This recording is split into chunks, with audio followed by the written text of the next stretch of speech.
Hey, Bankless Nation, welcome to another State of the Nation episode, the episode where we go over a topic that's kind of been in the headlines. This is an exciting evening episode for us, David. Usually we record these during the daytime, and we're going to be talking about Curve, the Curve Wars, more specifically. Curve Wars. Curve. Like, there's a lot of subjects to unpack here. This has been something that's probably emerged over the last 6 months. And I think it's important that we cover it because we want to understand it more fully. I feel like there hasn't been a podcast that has synthesized everything that's going on. And I think this mechanism will repeat in all sorts of different DeFi protocols. So we're not only going to see these wars play out on Curve, we're going to see them all over DeFi as well. So it's about time we take the time to understand them. Who do we got on today? We have a community favorite. I actually did not ask if he goes by his name or not, but he goes under the newsletter of CurveMarketCap, which I believe is a playoff of CoinMarketCap.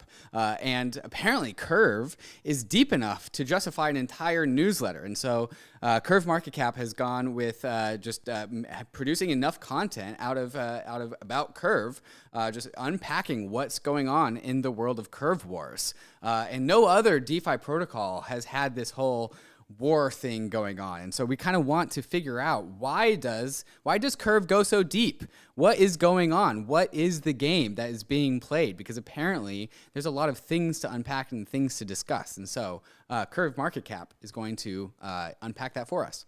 Yeah, what's everyone fighting over? Why? Yeah, what are we fighting over? What's the war over? We're going to be talking about all that. And of course, guys, prices are down a little bit on the year.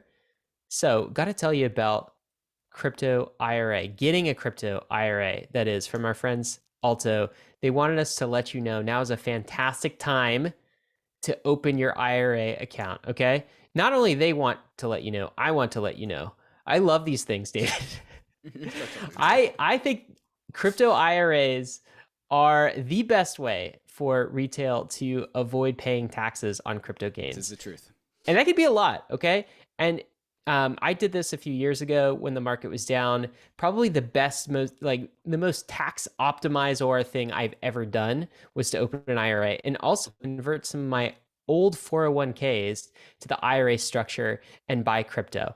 This used to be hard to do, but now there are companies like ALTO IRA that are providing the easy button for this. So they're just like integrated with Coinbase. That means you can purchase 125 assets, a few clicks, you're up and going. You got all your paperwork filed, and you've got your own crypto IRA. So go check them out. It's time to open a crypto IRA. Best time to do it is when you buy low in a bearish market, in a dip, whatever this thing is right now. And you can do that at altoira.com/bankless. Check that out. Hey, David, I got to ask you the question though, before we get in. What is the state of the nation today, sir? The state of the nation, Ryan, is cornering because apparently that is what's going on in the Curve Wars. Apparently the Curve Wars is all about the game of cornering the market. And it might have already been cornered by Convex Finance. Someone won the war? The thing is, I think this is what we need to check on, but I think the game just repeats because once somebody corners the market, then it's about cornering that market. And that's actually what I found out is actually quite interesting about this whole Curve Wars thing. Ryan, on this State of the Nation, we are cornering. All right, we're gonna find out how the curve markets get cornered, and we've got the expert to do that coming up. We're gonna introduce him right after we say hello to the fantastic sponsors that made this episode possible. Polygon is Ethereum's largest and most vibrant scaling solution to date. With millions of monthly users and all of the biggest DeFi apps, the Polygon ecosystem has turned into a blossoming metropolis of DeFi activity. Transactions on Polygon are quick and cheap, allowing users the freedom to achieve their DeFi goals, all while being economically anchored to Ethereum. But Polygon isn't just the proof-of-stake sidechain. The Polygon team is building a suite of scaling solutions, including Polygon Hermes, Maiden, Nightfall, and Zero, all with different design choices in order to be optimized for all possible crypto use cases. If you're a developer who wants to build on the Polygon ecosystem, go to the link in the show notes to check out their fantastic documentation. And if you're a user who just wants to experience fast and cheap DeFi, you can bridge over your ETH or other tokens and start playing around with any of the thousands of applications that are available on Polygon. If you're going bankless, you need MetaMask. This is your tool to unlock the world of DeFi without giving up custody over your private keys. MetaMask is both a secure in-browser wallet and also a secure bridge for your hardware wallet. You can now trade tokens on any DEX or aggregator. MetaMask Swap gathers real-time pricing information across all the DeFi exchanges, allowing you to select your best price while getting all the MetaMask benefits of self-custody, lower gas costs, and increased transaction success rates. MetaMask also has a fantastic mobile wallet that I use when I'm out and about, which I use to collect POAPs, NFTs, and do all my DeFi things while I'm away from home. If you haven't downloaded MetaMask, you gotta try it out. Web3 wouldn't be the same without it. Download MetaMask for desktop and mobile at metamask.io and load up your Trezor, Ledger, Lattice, or Keystone hardware wallets so that they too can get into the world of Web3. Bankless is proud to be sponsored by Uniswap. Uniswap is a new paradigm in asset exchange infrastructure. Instead of a cumbersome order book system where trades are matched with other humans, Uniswap is an autonomous piece of software on Ethereum that lets you trade any token at the current market price. No human counterparties or centralized intermediaries, just autonomous code on Ethereum. Input the token you want to sell and receive the token you want to buy. The Uniswap Grants program is accepting applications for grants. Do you have something of value that you think you want to contribute to the Uniswap ecosystem? No matter how big or small your idea is, you can apply for a uni grant at uniswapgrants.org and help steer Uniswap in the direction that you think it should go. Thank you, Uniswap, for sponsoring Bankless. Hey guys, we are back talking about the Curve Wars. We're here with Gerrit Hall. He runs a newsletter called CurveMarketCap, fantastic newsletter that covers the Curve ecosystem. And when we tweeted out, who is a person who can come on Bankless and explain the Curve Wars, the resounding answer was CurveMarketCap. Gerrit Hall, the person that we have as a guest today. Gerrit, it's great to have you on Bankless. How are you doing? Thank you. Thank you. It's going good. I have to ask, is it still bankless, or after the market crash, are you down to a homeless? Yeah, we're getting there. Yeah, we're getting there. I aspire to be homeless one day, Gerrit. We tweeted out that meme before someone could use it against us, right? That's the thing you have to do is, scratching out Bankless, front run the attacks. You know how Twitter can be. Speaking of Twitter, you were recommended to us on Twitter from Crypto Condom, I believe, who apparently is a brilliant voice on Curve and on DeFi. And I am just blown away by how interesting this community is. And I wonder if you could start, Gerrit, by telling us a little bit about yourself. Like, how did you get into Curve and kind of your background to give us some context? Because Crypto Condom didn't fill us in. They just said, you need to speak to Gerrit. Oh, these late night streams are weird.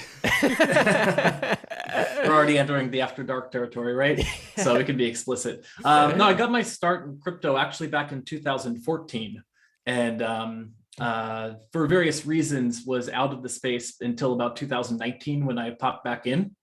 And at the time I'd had like some Bitcoin lying around and I was just looking for places to earn yield on it. And at the time I was actually looking at Binance of all places. I'm an American citizen, so I can't use Binance, but I was saying, what on earth is going on? How come like they're actually able to get these incredible yields on things?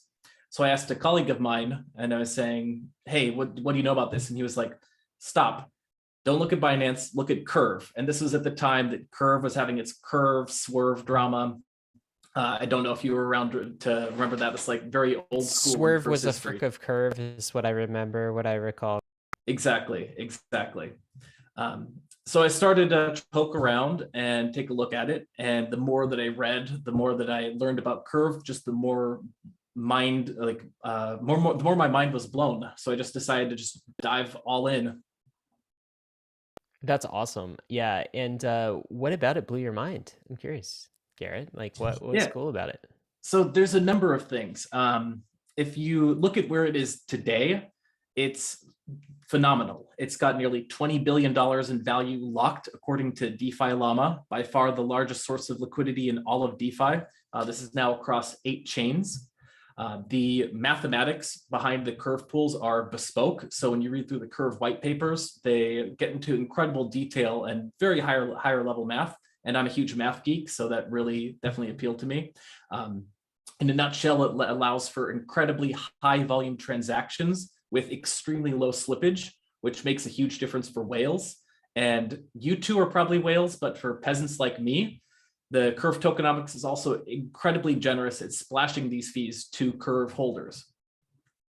That's super cool. And just maybe for people who aren't as familiar with Curve at a high level, could you even go back and sort of explain that? So this is a decentralized exchange, I believe, of the automated market maker variety. So sort of like a Uniswap, where you are, trading with a protocol and a pool on the other side.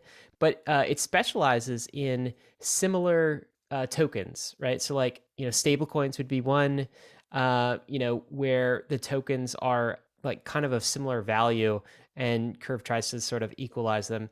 You could probably explain this better. What is Curve in a nutshell at the highest level? I think that's a good explanation what you provided. So it definitely got its start as a stablecoin AMM. And that was also something that I found really interesting about the protocol, is that they had kind of looked at the existing capabilities of trading between like price tokens, and they figured out more efficient ways to adjust the formula. So Uniswap, which you mentioned, is the constant product, X times Y equals a constant. And that works fairly well, but then it kind of runs into some issues in that it can produce more slippage. The Michael Egorov white paper on this essentially figured out a way to combine a linear constant invariant with the product constant invariant that allowed it to have the low slippage that you would like to see you would see from a linear invariant, and the capability of kind of shooting rapidly towards imbalance. And as a result, the pools can stay maybe 70% imbalanced and not see too much in the way of issues, which was very useful for the Curve V1, which focused extraordinarily on stablecoins. For the visual learners out there, X times Y equals K is the classic Uniswap curve, and that is just a normal parabola that is very uniform. And Curve's innovation, and what Gerrit just explained using math, I'm going to try and explain using visuals, where the center of the curve, the center of the parabola, is flattened. And what that means is that when you have two of these things, as in two trading pairs, because where the curves meet is flatter, these pools can be more and more imbalanced from each other, as in we could have like 70,000 USDC on one side and only 30,000 USDT on the other side. And these things are still trading at basically $1. And so while the pools are out of whack in how much supply there is, the trading prices on these things still trade really, really close to 1-to-1. And that's a feature that Uniswap does not have. Uniswap V2 does not have, because a 70,000 supply of USDT on one side versus 30,000 on the other side for USDC would represent something like 70 cents versus $1.30, something completely out of whack. And so Curve really came into the market via this flattened curve of the Uniswap of an AMM that really optimized for trading like-kind assets. So Curve made this assumption that you can trade, that you can bend the curve a little bit and allow for much more optimized trading of like-kind assets. And this has done, I think, just a phenomenal job on just literally Curve V1 is focused only on like kind, so stablecoin to stablecoin. And of course, Uniswap is very good at transacting between different coins. And I think probably towards a bit later, we might get into Curve V2 pools, which is this whole kind of on top of it. But just even in terms of where we've come from, this is like allowed Curve to attract a ton of liquidity to the tune of about $20 billion. Yeah, that's exactly right. And we definitely want to unpack Curve V2 versus Uniswap V3, because there's been some rumblings about, does Uniswap V3 eat into Curve? And some people think yes, but then Curve fans really think no. But that conversation is coming at the end of the Curve Wars conversation. We want to talk about the Curve Wars situation first. I know, Ryan, I know you have a question. What's up? I was just going to ask, like, because when people are hearing about Curve, and if they go to the Curve website, in like the app itself, this is what it looks like. And Gerrit, I have to ask, this is going to throw a lot of people off. Like, it looks pretty basic. It looks pretty janky. Looks pretty right? 90s. This is like 90s. And but can you tell us? I mean, we talked about the liquidity in this thing. How much volume is this user interface? Is this protocol throwing off right now? Are we talking some large numbers? Yeah, so you can scroll down to the bottom and the volume is published right there. We're seeing we're seeing about on Curve itself about a daily volume often north of 1 billion. And in fact, during bear markets, it even tends to spike a little bit because so many people need money fast. Maybe they've printed too much of liquidity USD, which is a lending stable coin, and they need to cover their position quickly. So they jump to Curve because Curve is one of the few things that does pretty well during bear market. Gas fees might be spiking, but they'll take out as much as they can to try and cover their positions.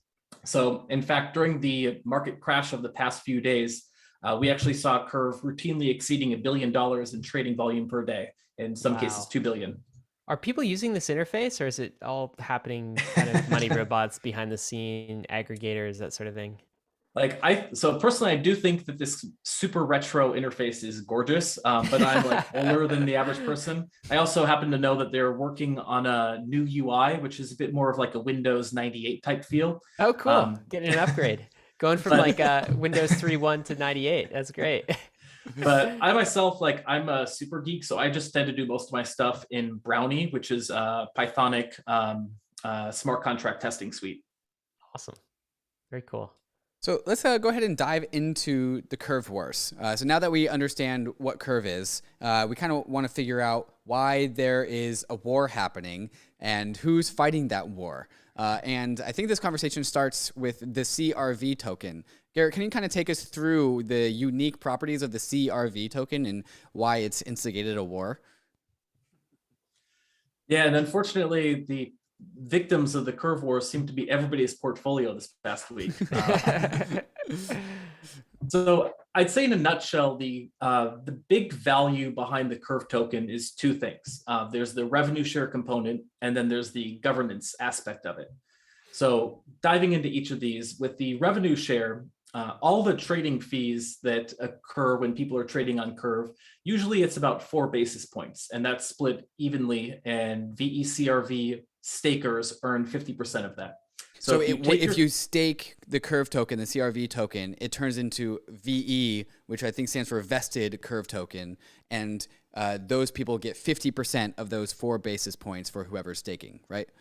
That's correct. It's a vote escrow CRV. Excuse me. And the VECRV is very interesting in that it is non-transferable. You can't do anything with it other than that it's an ERC20 token. The Curve itself is transferable. You can do whatever you want with it, but Curve by itself does nothing. So you have to lock it to be able to get the benefits. And then Curve implemented the system where if you lock it, you have to do the maximum lock of 4 years to be able to get the boosted rewards that were on the screen shown earlier. So that's the Curve DAO voted into existence the property of allowing users to vote with their VECRV on the emissions of Curve that these different pools would receive.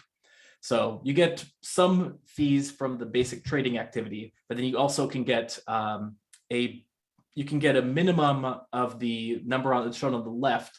And if you have enough VECRV locked, you can earn the maximum boost, which is the 2.5 times that number on the right. So by locking your Curve as VECRV, you can achieve this maximum boost. In some cases, double digit, and I've seen as high as triple digit APYs in terms of the value you can get from staking in these pools. So when you say boost, that is yield farming, correct? And when you stake your Curve for the maximum amount of time, which is 4 years, it means you're not getting your Curve back for 4 years. And that's a one-way decision. It's not like you can go Command Z on that. Like once you stake it, it's in there. But then you are also getting the maximum amount of emissions because you've locked it up for the maximum amount of time. You're getting the maximum amount of emissions as a result of that staking. And those emissions are in CRV token? They are, although it's not as good as that because the VECRV that you have also linearly decreases over time. So if you lock for 4 years today, the VECRV will drop to 0 by 4 years unless you extend your lock. Well, it drops to 0, as in it is deleted?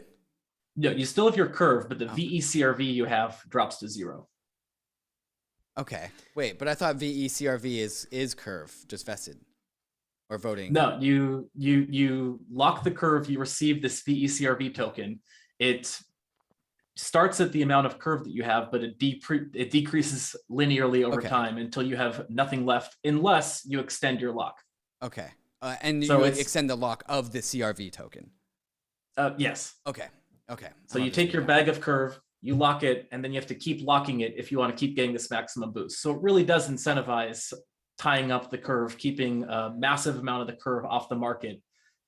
Was that the intent of the design here, is to just like increase the value and price of curve? Or is the intent to, I guess, incent governance of the protocol? Why the lockup in the design of curve? And here's where Twitter did you wrong, because you really should have invited on Michael Egorov or someone from the team that actually designed it, because I can just speculate. I would assume that it is for these reasons, to massively extend the amount of curve that is locked and therefore off the market. As you know, 4 years is a massive amount of time in DeFi. Like 4 years in DeFi time is what, like 80 years in real time? Oh, at least. We invented DeFi like 3 years ago. Yeah. So, but still, until Convex came around, people were doing this. People were taking their curve and they were locking it for 4 years, which is an amazing signal. So I think it's something like 80% of the curve is just completely off the market, which is pretty wild if you think about it. And one of the perhaps the reason why this dynamic exists at all is specifically because of the emission schedule of Curve, and also the boost dynamics. But Curve has this very aggressive emission schedule where it's inflating at an insane amount. But the reason why that doesn't result in just like a complete dump of the value of the token is because everyone's locking it up for 4 years, and then also relocking it up for 4 years, and then they're locking up their emissions that they get for 4 more years, so that they can get more emissions, so that they can lock those up for 4 more years.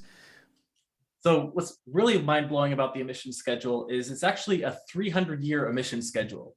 So the final curve will be emitted in sometime in 2000 real years something. Not DeFi real human years, real not years. DeFi years. Okay, wow. So the Curve Wars is going on for 300 more years. It's a 300-year war. After that, who knows? The war is done. Dig yourself in. It could get wild. No, the 300 years is like, it's crazy. Every August, though, the emissions rate decreases. Mm-hmm. And in fact, half the curve has already been emitted.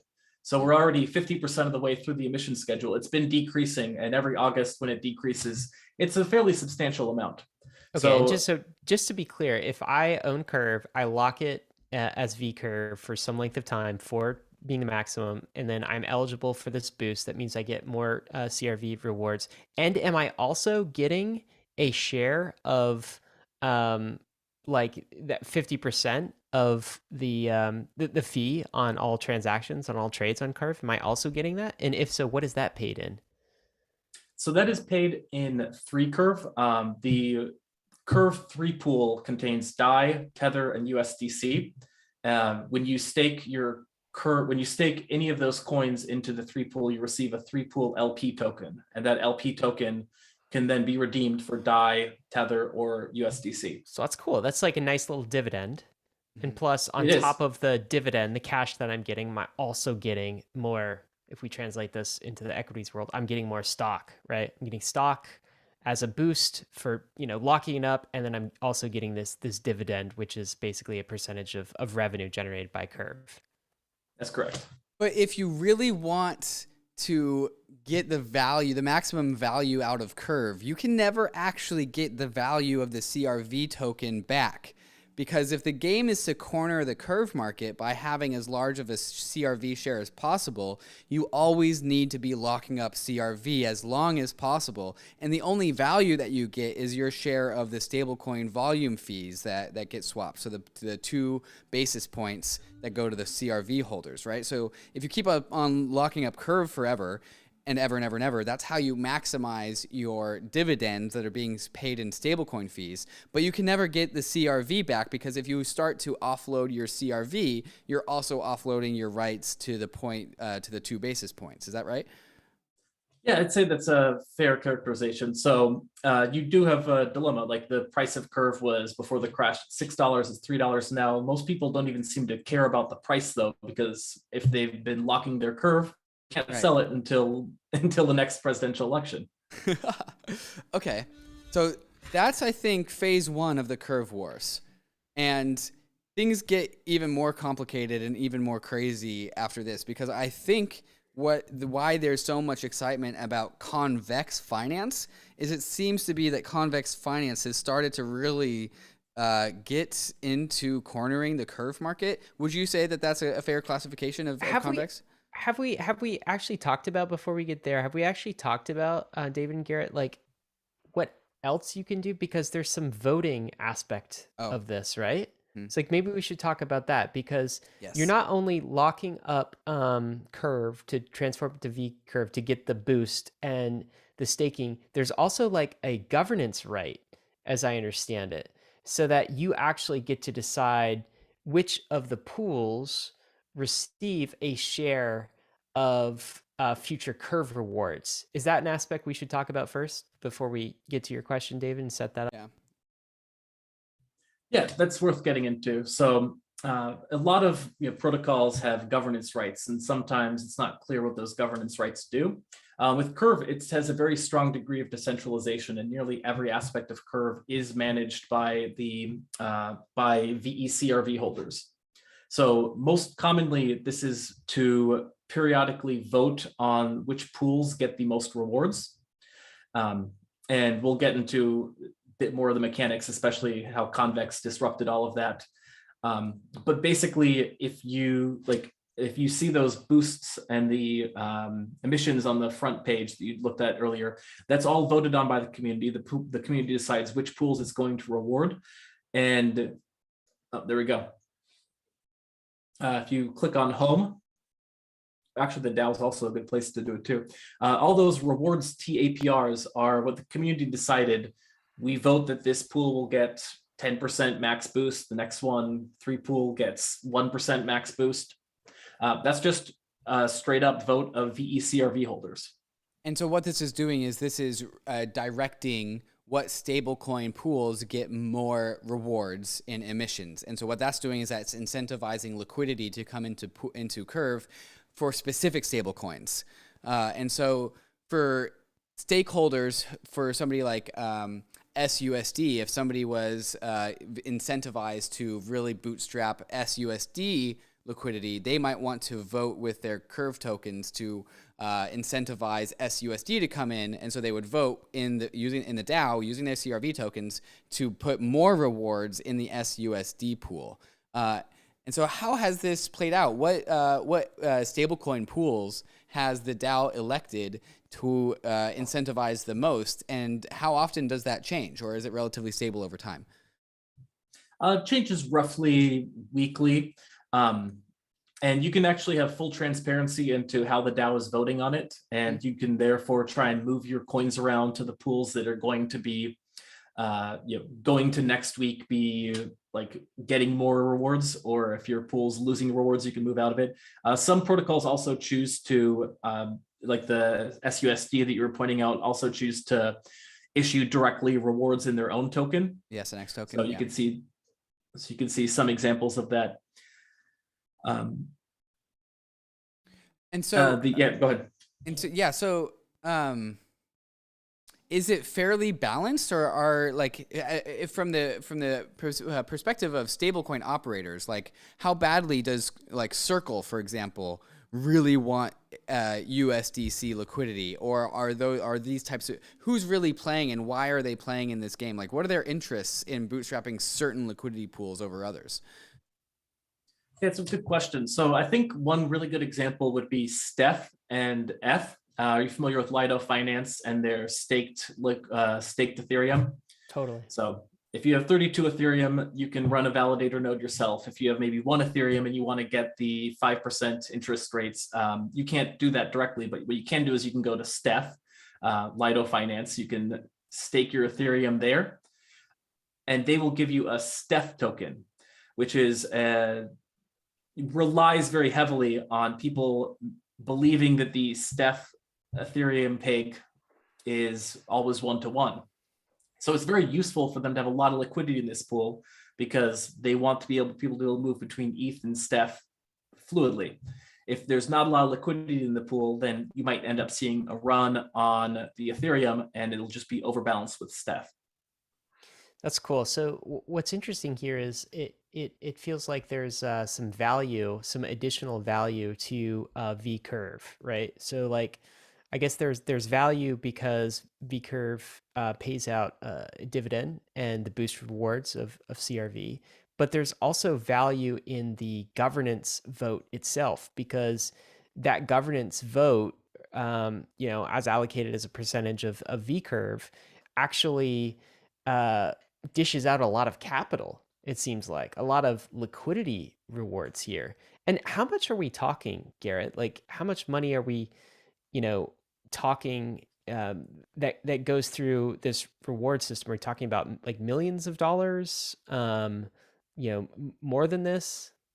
Yeah, when we get into the further down the flywheel towards voting, you'll see that to be able to influence this, protocols are putting in roughly on the order of like $1 million cash equivalent per week.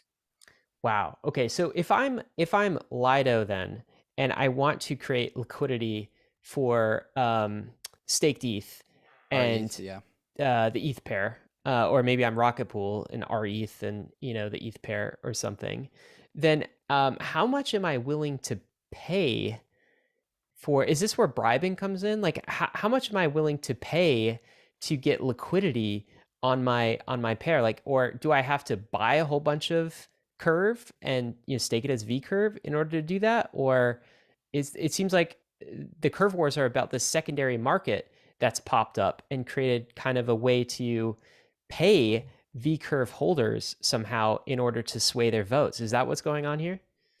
Yeah, and when we look at the raw value of Curve, you know, there's the trading fees, which are of interest to everybody, and then these votes are probably not of interest to you unless you're operating a protocol. But if you are operating a protocol, it can be massively important to you, and it's fairly interesting because this VECRV mechanic, as we get further and further down the flywheel, we can see where it really has advantages in being able to somewhat separate out these different needs, because protocols all have their issues to deal with. So they often have conflicts of interest between like whales, LP holders, and figuring out what they're going to do with their own emission. So if you look at this voting system, it does a really good job of being able to split out some of this value. And Convex was able to basically just swoop right in, figure out exactly how things worked well within this ecosystem, and use it to architect their protocol to really intermediate themselves in a non-parasitic way into this market. Is this where we should get into the conversation of Convex Finance? I think it's time. Gerrit, what is Convex Finance and why is it such a big deal? So my colleague told me that Convex is so perfect, and he asked me, it has to have been designed by someone at Curve, right? And I have my doubts on this, but I do agree that Convex fits in perfectly. As the aforementioned crypto condom sites, that Convex solved the emissions problem that Curve has in the short term, but it's not parasitic. So it fits in nicely and only serves to amplify all the benefits of Curve. So essentially, Convex streamlined the process of allowing protocol owners to bribe different Curve pools. And it did this by, when they launched, they solved a problem for the liquidity providers on Curve, which was this need to stake your Curve for VECRV, lock it up for 4 years, keep extending your boost. It's really difficult to do. And it required a lot of gas. It required a lot of kind of constant management. Convex automated it. So they said, you take your Curve LP token that you get for staking, and instead of staking it in the Curve rewards gauge, you stake it into Convex. Convex is going to manage the VECRV for you. Every Curve that Convex gets, it's going to lock it up for 4 years, and it's going to pool that all together so everyone gets just about the max boost. And then they slice off 10% or so for themselves. Okay, and is it fair to say that Convex has successfully cornered Curve? Yes, Convex is about 50% of the voting interest in Curve at this point. And by the definition of what Convex is and how it operates, it's never going to lose that market share. No. So there was probably a time when someone could have outcompeted Convex. That time, who knows? Maybe something will happen in the future, and it could happen where someone else finds an entry to compete. But Convex doesn't use this voting share for itself. It then turns that back over to Convex owners to be able to bribe the curve pools that they want through the Vodium protocol. Okay. Okay. So okay, is it now instead of the curve wars, is it now the Convex wars? Like, did we just pass the wars down the line to the winner? I still think they're all kind of part of the larger global conflict. Uh-huh. So it's a new front in the curve wars, perhaps. So Convex hasn't just won the war and the war's over. There's going to be like, it's just won the battle, I suppose, and the war Convex rages on. is now the battleground. Convex is now the battleground. Okay. All right. So Convex basically just automated the bribing process that was already going on Curve, right? They just automated all of that, and now they dominate it. What's in it for Convex? What does Convex gain out of it? And I guess it's not parasitic, right? Is this a symbiotic relationship of some sort? Like, why does Curve benefit from this, or is Convex the organism that's chiefly benefiting from this relationship? So they do appear to be in symbiosis, in which both seem to benefit, and this is where this concept of this flywheel came in that these are sort of intricate machines moving together, and they just tend to throw off a ton of cash to whoever happens to be standing nearby them.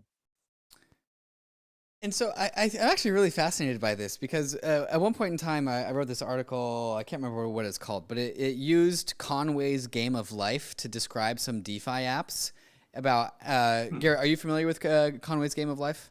I am, yeah. Yeah, listeners should look it up. It's kind of hard to explain, but basically it's just these very programmatic rules that if you design them correctly, they take on these life forms that perpetuate off into infinity.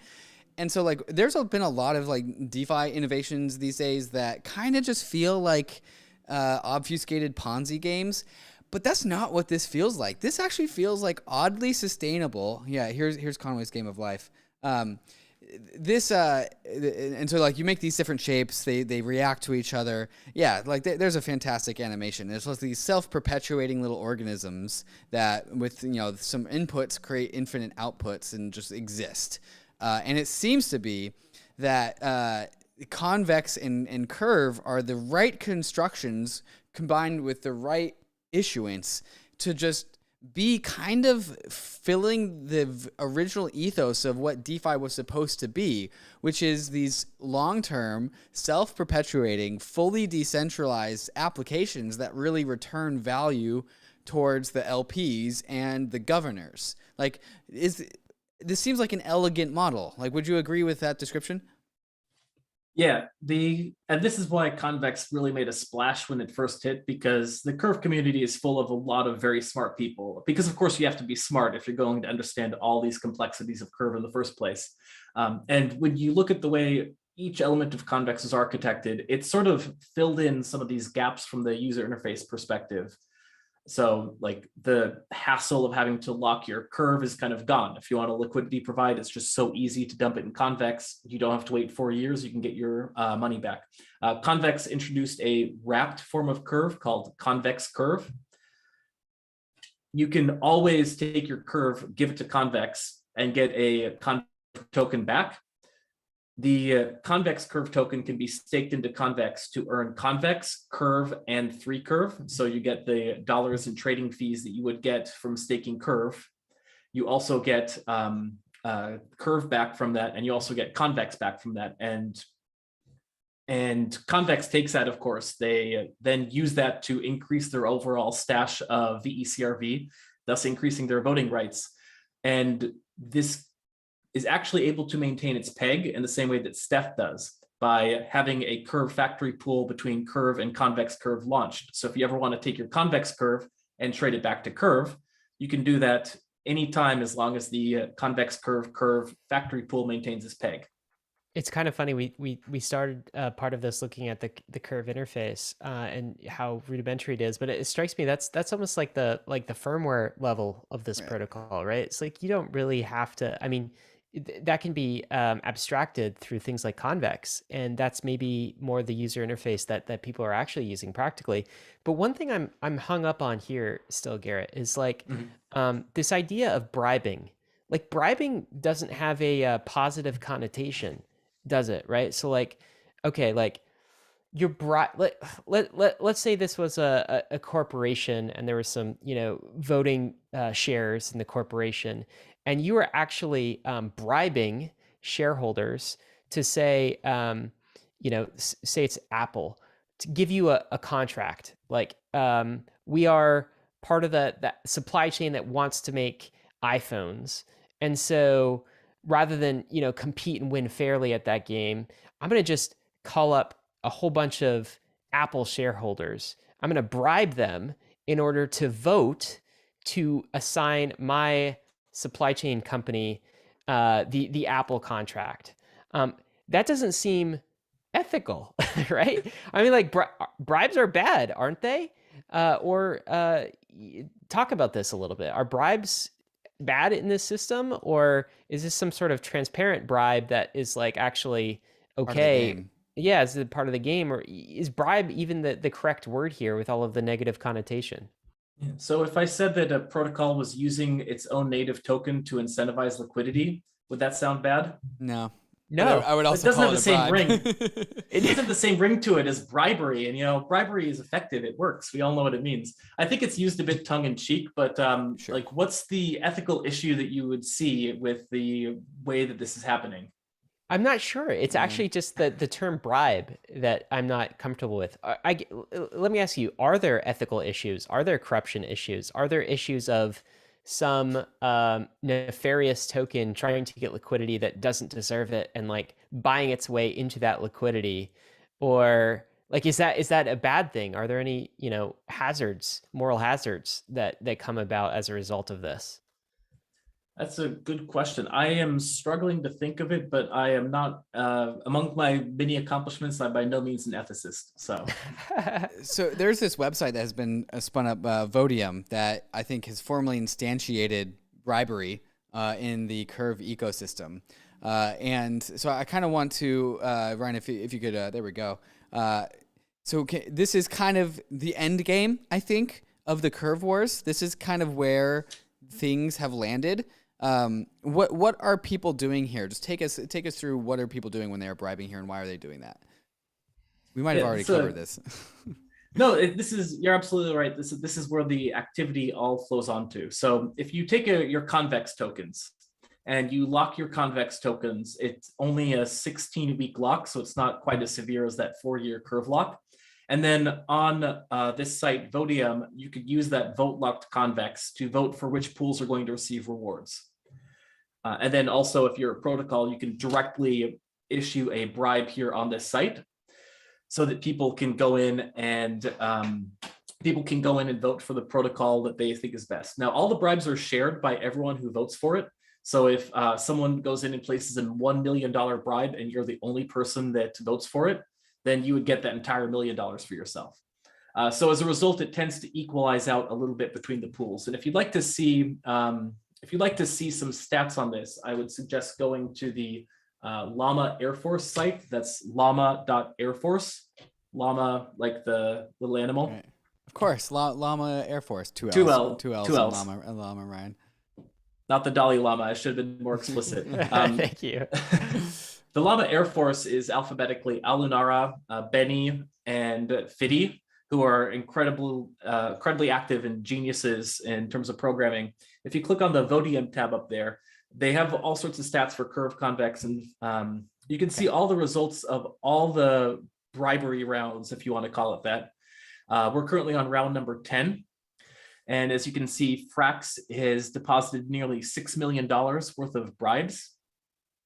And this is going to get distributed amongst everyone who votes for Frax. If you go and click on that dropdown, you can see the results of some of the previous weeks. Because this one, Oh, actually, this one is concluded already, too. You can see the dollars per vote locked CVX means the amount of dollars you take home at the end of the day for if you voted for that. And you can see that they tend to equalize out between all the different pools. So because Frax bribed the most, they got the most votes. And this is the mechanism by which it evened out. Before the bear market crash, this is approaching nearly $1 per vote lock Convex. That's incredible. Okay, so maybe we could talk about that for a minute. But it's like, again, we're using the term bribe, but really what these protocols are doing, like what Frax is doing, is it's just paying for liquidity, isn't it? Just the way it That's would correct. Yeah, buy liquidity from, tokenomics or, some other service. that's correct. And if you don't want to bribe people, you could buy a large stake in Convex yourself, and you could use that Convex, or you could buy a large share of Curve. So there's a lot of ways that you can go ahead and vote. Or sorry, there's a lot of ways that you can influence the Curve emissions. The Vodium angle is just one of many. So this is the end state of the Curve Wars. I don't think it goes any further than this, unless there's some sort of bribes for bribes, but that seems like one fractal too far. It might be. I mean, maybe someone's going to come up with some sort of lending protocol based on something within this. The ingenuity in this space is what keeps me glued to my screen 24/7. Very, very cool. Gerrit, there's a number of questions that I have for you. There's I want to know who's playing the game, because there's a lot of whales that are playing the Curve Wars game, and I just kind of want to know who's won the most. And I also want to get into the topics of Curve versus Uniswap, because there's always the conversation of like, oh, well, will Uniswap v3 just end this? So we're going to get to all of those questions just after we talk to some of these fantastic sponsors that make the show possible. So you've got some money and you want to spend. You, me, shopping now, bro. When you should be saving. You'll never buy a house at this rate. But what if you could spend and save at the same time? For the enlightened kind with inquiring minds, a new world awaits. Set yourself free with completely flexible, self-repaying loan technology. Supported on desktop and mobile, seize the power of ALCHEMIX, allowing you to spend and save at the same time. Leverage your wealth without the risk of liquidation. Take out a loan that repays itself. Yes, yes, yes, yes. What was once inconceivable is now within your grasp. Are you winning some?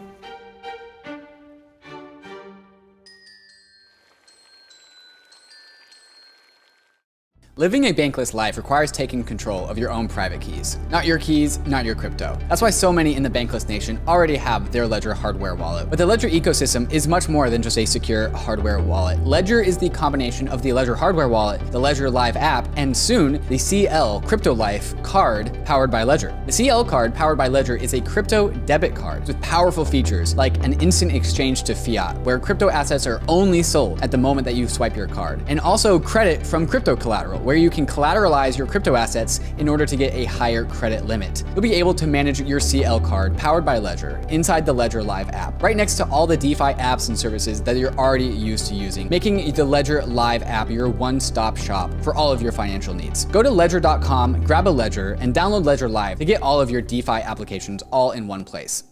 The Layer 2 era is upon us. Ethereum's Layer 2 ecosystem is growing every day, and we need L2 bridges to be fast and efficient in order to live a Layer 2 life. Across is the fastest and cheapest and most secure cross-chain bridge. With Across, you don't have to worry about the long wait times or high fees to get your assets back to the Layer 1.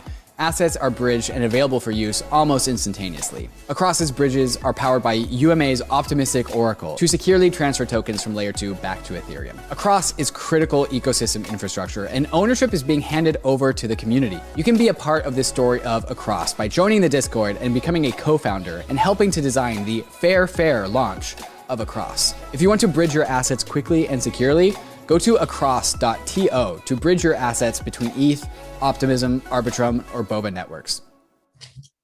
And we are back with Gerrit Hall talking all about the Curve Wars, which seems to have evolved into its logical conclusion And so, Gerrit, I want to ask about the Curve community, because this is such a vibrant ecosystem of just like data and, you know, tokens and shenanigans that is, of course, is attracted just a bunch of people around it. So how would you characterize the Curve community? Like, who are the types of people that are really interested in the Curve wars? Yeah, so there's a number of ways to answer this, because there's the protocols. Obviously, we talked about their role in the curve wars. They want to get their pools big. They want to maximize emissions, get a ton of liquidity. On the other side of this is just all the people who are kind of downstream of this and receiving some of the cash that get thrown off from this protocol. Like, let's be honest, there's one thing that unites pretty much everybody in cryptocurrency, and that's greed. We're all extremely greedy. Curve has been making people, not only making people wealthy, but they don't rug them in the process. So anytime you see a site that's saying, you know, 5 million% APY, of course, users throw money in, they lose all their money, and then they complain.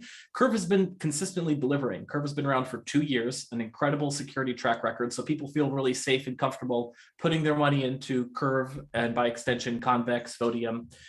The people in the community, because you have to really be able to understand this, you get a lot of really smart people. So I tend to hang out mostly in like the dev channels. So I end up talking a lot with developers that are building really cool stuff on top of this. And I think that the kind of composability of all these various assets that Curve is creating is just really bringing out some of the best ingenuity and innovation within all of DeFi. I think one of the biggest things I've taken away from this conversation is that Curve has really won the game of decentralization. It seems like this game that's being played has created a long-term stable equilibrium of decentralization, because we're talking about like the winner of the Curve war is another protocol, and that protocol is only giving out its spoils to bribes. Then those are being bribed by other protocols. So when you peel back the layers on this thing, like, is there Tetranode under the hood just like winning at this game? Or like, are there humans like winning at the Curve wars? Or is it actually like a successful case of decentralization? So I think it's I happen to know the Curve core team puts a lot of emphasis into decentralizing. So amongst other things, like the site is hosted on Fleek, that can't be, or not through via IPFS, so it can't be taken down. There was an issue a few weeks ago that got a lot of attention, where there was a protocol that was trying, called Mochi, that was trying to basically like backdoor its way into cornering Convex, and it was shut down by something called the Curve Emergency DAO. And what a lot of people don't realize is that the Curve Emergency DAO is none of the core team. It's 9 other completely different protocol. Some are protocols and some are just very active community members that have like the sort of master key ability to shut down things in case of issue. So Curve has no capability of doing that. They completely decentralized that. If a asteroid wiped out all of the, very tragically wiped out all of the Curve core devs, the protocol would live on. Amazing. I feel like that's just like, sadly, extremely unique in DeFi. I can't name another protocol that has this property. Nor can I, but I'm just an expert on Curve. Okay, fair enough.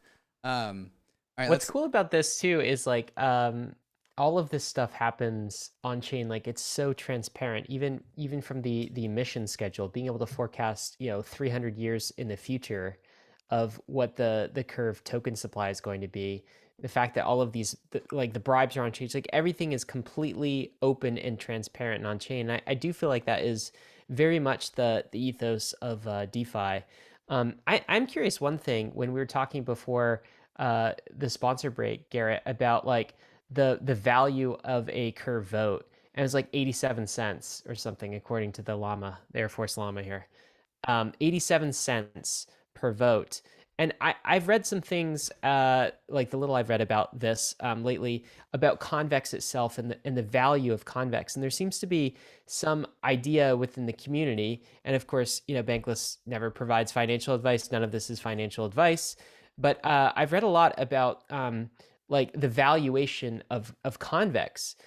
You can value it very much like a stock that is throwing off dividends. And when you look at the value of a Curve vote, it looks like the Convex token itself is tremendously undervalued. Do you have any insights on that, or like what is the community saying about Convex and its relative valuation? So I think the thing that, like when I mentioned the kind of the core ingredients of the Curve token is there's the governance and then there's the cash flow, but there's sort of an implicit third, which sort of every protocol or every kind of has, which is this sort of multiplier effect, which is factoring in hypothetically things that might come in the future. And like by way of example on this, Convex, if you want to just value it based on this Vodium, the flywheel, the cash it's currently throwing off, you would have missed, for example, that Convex recently is not just going to be doing this Convex magic, sprinkling this magic pixie dust on Curve. They're also expanding to Frax. So Frax has a VEFXS vote escrowed Frax share that they announced. They're basically moving their entire tokenomics to the VECRV model, and Convex announced that they're going to pull them in their fold. So this is all of a sudden a second major massive protocol in DeFi that's going to be getting Convex. How many protocols have you seen lately adopting this VE tokenomics model? What % of those might end up under the Convex, under this Convex umbrella?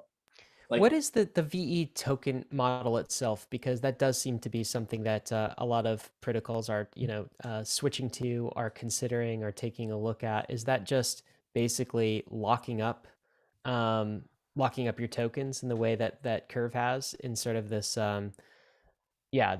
this staking type arrangement where you are able to receive token rewards and potentially dividends? so I don't think that this is just a copycat or a hype thing. And it's actually funny because at the beginning, this VE tokenomics was mocked mercilessly, but now it's kind of getting the last laugh here. Why were people mocking it? The 4-year lock is too much. It's too complicated. It's too confusing. No one's going to use it. But nowadays, we're seeing protocols not just really copying it, but tailoring it to their own needs, because protocols all have their own issues to deal with, and they might need a slightly different implementation of it. So if you look at the way that some of these different protocols are moving to adopt the VE tokenomics, they are kind of moving in this way that would be compatible, because once you have a VE token that controls governance rights, you can get it in the Convex ecosystem. But it's not always the case that that it's good for everyone to adopt VE tokenomics. Like, I think that if you have a cash flow, for example, where you're able to return fees to users in a substantial amount, I think it might work. If you don't have that, I'm not sure if the VE tokenomics is something that your protocol should necessarily adopt. Gerrit, I want to open up the can of worms, which is Uniswap v3 versus Curve. Because Curve really, this whole entire game and the whole entire valuation of the CRV token and also the Convex token is all dependent on stablecoin volume. And if stablecoin volume decided for some reason to migrate away from Curve, then that would be bad for a cascade of all the relevant tokens that extract value from the trading fees going through Curve. And so in a world where Uniswap v3 actually becomes more efficient for stablecoins, that would be really bad news for Curve. Do you think there's a future version of the world where Uniswap v3 eats Curve's lunch? Well, I don't necessarily think that, because I really think that the past few years Curve got to this level of dominance through the stablecoin swaps, but it's the Curve v2 pools that are, I think, going to be upending things. We haven't gotten a chance to talk much about the Curve v2, but it really is a seismic innovation. So essentially, the Curve v2 pools allow for are pools that contain volatilely priced assets. The first such pool that was released was essentially a pool that had US Tether, WBTC, and WETH. The pool is able to rebalance itself without the aid of an external oracle. So just by understanding internally the trading volume that's happening within the pool, it's able to determine what it believes the current price of Bitcoin and Ethereum actually is, and it's able to rebalance itself towards that, taking profit along the way. And what we've seen this pool was launched in the summer of last year. This past few weeks was obviously some major bear activity. A lot of AMMs were unable to really accommodate the kind of massively fluctuating change in price. TryCrypto 2 was rebalancing itself in near real time and was one of the only sources of available liquidity if you needed to move really in the absolute swing of things between Bitcoin and Ethereum, for example. Wow. Okay, so one of the big drawbacks about Uniswap v3 was that you can provide liquidity in a concentrated form, which is one of the perks. But then if the Uniswap markets for that particular trading pair moved outside of that concentration, so if, here's a concentration and then it moves outside of it, then all of a sudden all the liquidity is gone, and people would have to withdraw their liquidity and then redeposit it based on new parameters. And you're telling me that Curve v2 does this same sort of phenomenon, but in an automated auto rebalancing fashion. Yes. Wow. And you can also the other thing about Uniswap v3 is it's very much rewards more active liquidity providers, right? Like you always have to be playing the game. Playing the game. You have to Proactive. monitor it. You also have to have Right. opinions as to the future of the price as well. Totally. It's You gotta be opinionated liquidity. Yeah. But Yeah. but with these V2 pools for something like this TryCrypto 2, which is, Tether, Bitcoin, and ETH, that's pretty passive. Yes. I would suppose. Like you don't have to play the active liquidity provider sort of role as you do in Uniswap. Right. So I'm a poor person and I can't afford to kind of constantly be rebalancing my position, but I can put some money into TryCrypto. And the only slight drawback to it is that there is impermanent loss because, of course, if the prices change, the balances change, and you might be withdrawing a different amount. But then the upside is that first of all, a lot of these pools are getting the curve rewards on top of it. You can somewhat time your trades on that. So for example, now would be a really good time to put dollars into the TryCrypto pool, because then if the price of Ethereum and Bitcoin go up, then you'll be able to pull out, in theory, more Ethereum and more Bitcoin. And it's not like Uniswap v3 would have protected you against impermanent loss either, right? No, that's something that if someone solves that, Right. I'd like to see how. Right. So is Curve v2 gonna eat Uniswap v3's lunch? I would, I can't comment on Uniswap necessarily. I know a lot of people are trying to push this battle between Curve and Uniswap, and I think it's a little bit forced. Because, for example, like this battle has been kind of pushed there for a long time. But the more AMMs that we have out there, isn't that the best for DeFi? Absolutely. I think people just like watching the money Drama. robots beat each other up a little bit. It's like battle bots. It's kind of entertaining. Yeah, a little battle bot session here and there. It's kind of fun. Curve v2 have an internal accurate price oracle on chain. Is Curve going to eat Chainlink? No, probably not. Right. I guess And that we is would the main never say that, difference. by the way, frogs. Any frogs that are listening, any green frogs. Don't come cancel us. I'm tired of you guys. I guess that is the main difference between Uniswap v3 and Curve v2 is that Curve v2 depends on an oracle and Uniswap v3 doesn't. Is that correct? Yeah. Yeah. Okay. Trade-offs. Trade-offs. I'm sorry. You say Uniswap depends? Curve Curve does not V2 depend does on any not oracle. depend on an oracle, David. There's no oracle. No oracle. crazy. That's what's cool. Well, I was curious about these V2 pools. What other sorts of things could you put in them? Like we're putting Tether, Bitcoin, and ETH in one, but it probably doesn't work with like is it still kind of like kind sort of assets, or can you throw anything in these pools? You can put anything in it. So just last week, Curve launched the V2 factory, and anybody can go on that and launch their own pool between any two tokens that they like. So far, about half dozen of these pools have been launched. So we've seen a lot of pools with ETH and some other DeFi asset. Badger, which as you saw is a big player in the Convex wars, is created a Badger Bitcoin pool. And then there's been a few dollar pools created, like dollar plus some other asset. That's cool. Gerrit. It's going to open up a lot of routing options, because this means that with the more pools of these that get launched, the more that you can move high volume, low slippage between any assets within DeFi.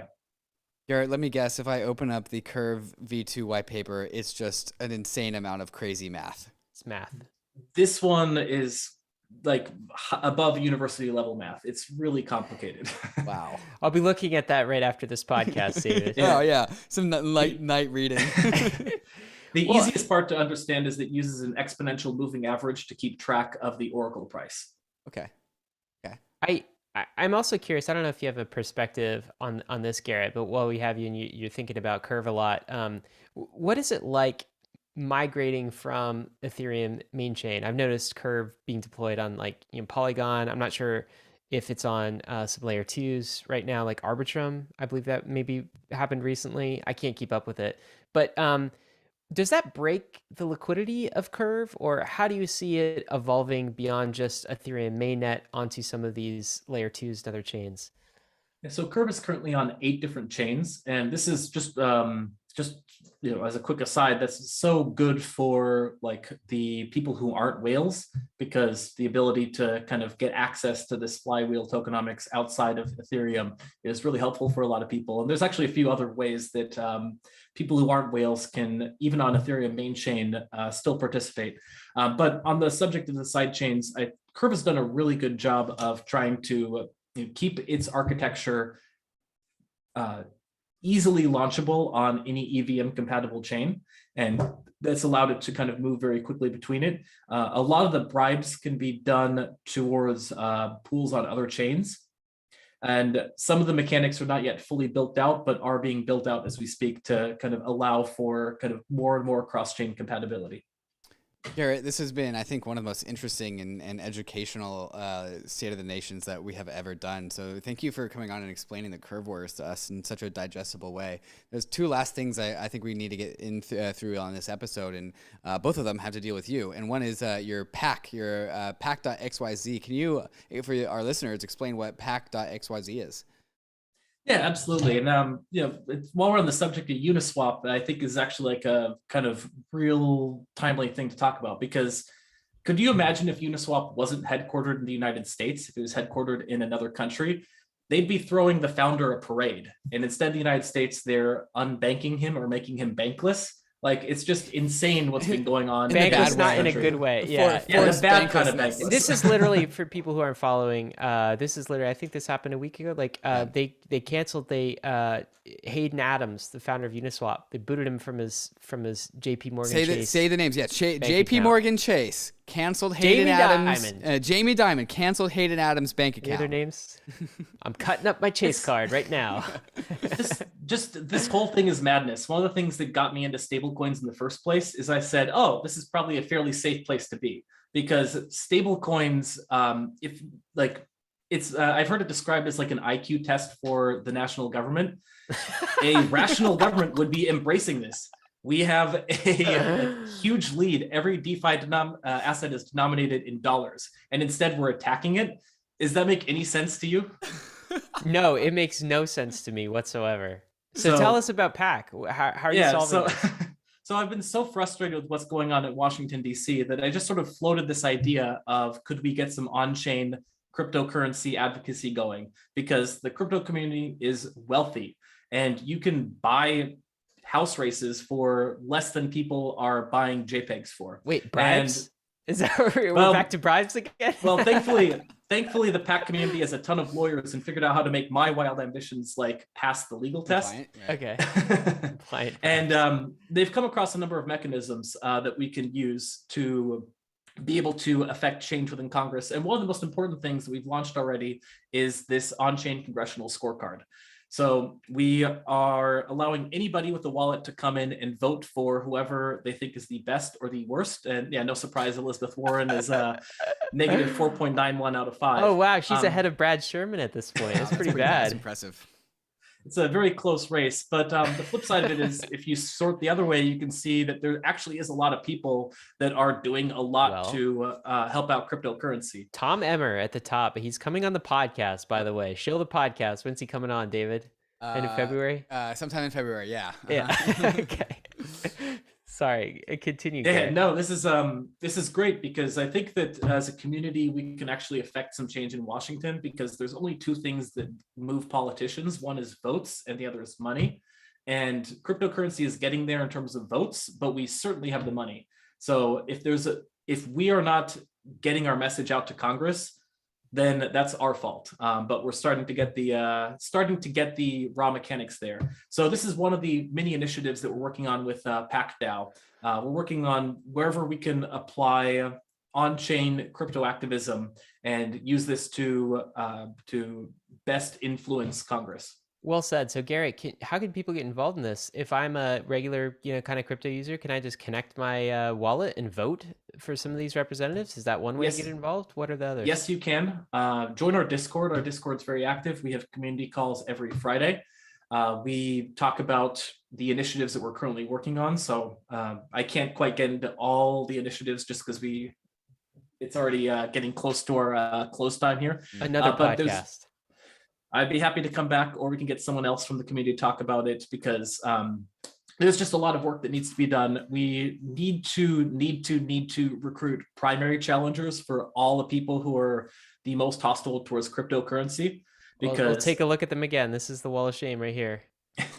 Wall of losers. One more. So Elizabeth Warren, I believe, is up for vote this year, but Brad Sherman actually has an incredible competitor in Erica Rhodes. I think she's going to pull it off. We think so. We had her on the podcast. Big fan. Yeah, I listened to it. It was a really, really good. Sherrod Brown, of course, was chairing the stablecoin committee. He's not up for a little bit, but Stephen Lynch is a representative. Reps are up every 2 years, so we could get pro cryptocurrency challengers for all these people. The primary race is what matters. Once they get through the primary, they don't feel the heat. And the primaries are coming up now. So glad join the Discord. Join the Discord. Go ahead and connect on the site and vote, and follow PAC.xyz on Twitter. And we will get all of those links into the show notes for the listeners if they're not already there. Gerrit, thank you so much for coming and just giving us so much education again with Curve, and also for fighting the fight in Washington, because it's such an important fight. I'm in the wrong Washington for the fight, but true, fair enough. Gerrit, if people want to learn more about you, or follow your Substack and just see what you're up to, where can they go? It's curve.substack.com, or follow on Twitter, CurveCap. Lovely. There you go. Thanks, Gerrit. This has been fantastic. Bankless listeners, hope you enjoyed. The 300-year Curve War may already be over. Convex may have already won. We're not so sure, but it's really cool to see how this plays out. And I bet it will be full of surprises in the months and years to come. Of course, risks and disclaimers. None of this has been financial advice, not at all. ETH is risky. Curve is risky. DeFi is super risky. You could lose what you put in, but we are headed west. This is the frontier. It's not for everyone, but we're glad you're with us on the Bankless journey. Thanks a lot. Hey, we hope you enjoyed the video. If you did, head over to Bankless HQ right now to develop your crypto investing skills and learn how to free yourself from banks and gain your financial independence. We recommend joining our daily newsletter, podcast, and community as a Bankless Premium subscriber to get the most out of your Bankless experience. You'll get access to our market analysis, our alpha leaks, and exclusive content, and even the Bankless token for airdrops, raffles, and unlocks. If you're interested in crypto, the Bankless community is where you want to be. Click the link in the description to become a Bankless Premium subscriber today. Also, don't forget to subscribe to the channel for in-depth interviews with industry leaders, Ask Me Anythings, and weekly roll-ups where we summarize the week in crypto and other fantastic content.